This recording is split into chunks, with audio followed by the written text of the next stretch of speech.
Hey guys, Nick here. Welcome to a new Ryze tricks video. This time we'll talk about interactions between different champions' abilities and Ryze ult.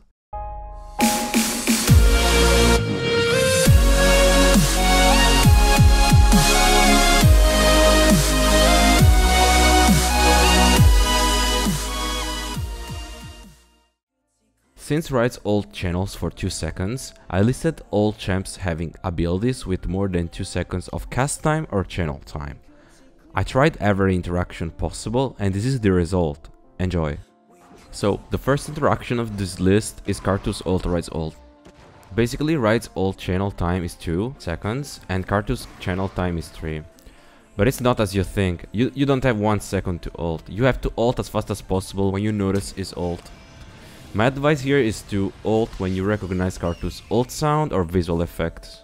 If we give a closer look, we notice that I start channeling my ult when Karthus' ult is at around a quarter of the channel time. Here's another example of this.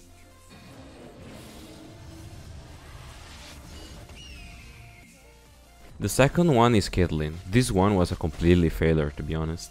Caitlyn channels her ultimate for 1 second. I know 1 second is less than the Ryze ultimate channel time, but I still wanted to try because I didn't know Caitlyn's ultimate projectile speed, and it's so fast.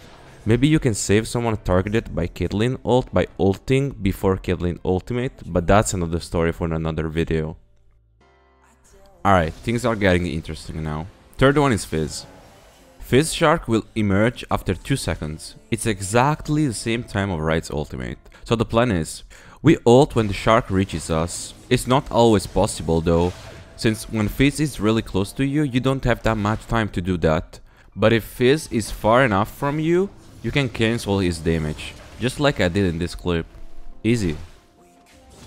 With the power of AD Ryze, I managed to test kog'maw's passive too, which is pretty standard and easy to understand. His passive is 4 seconds long. All you have to do is to use your ultimate during the first 1.5 or 2 seconds of his passive. No kog'maws were abused during the make of this video. Testing Brand was kinda hard, mainly because his passive procs after 2 seconds, just like Ryze ulti, and he may stun you during his combo, so you can't ult away.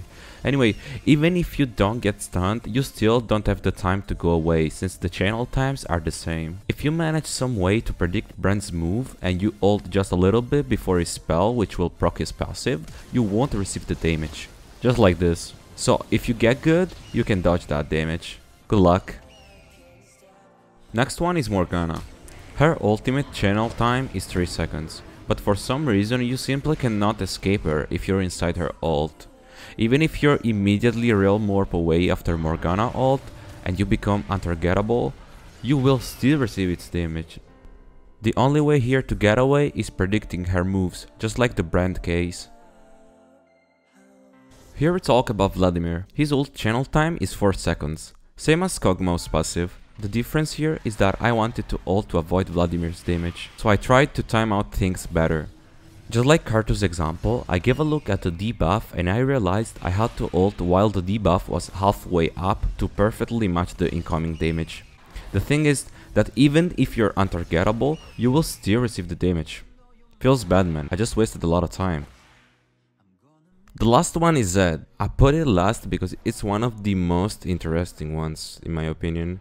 All I wanted to do here is to avoid his ultimate detonation, but apparently it is not possible. I tested more than 10 times and the result is still the same. You can't dodge it.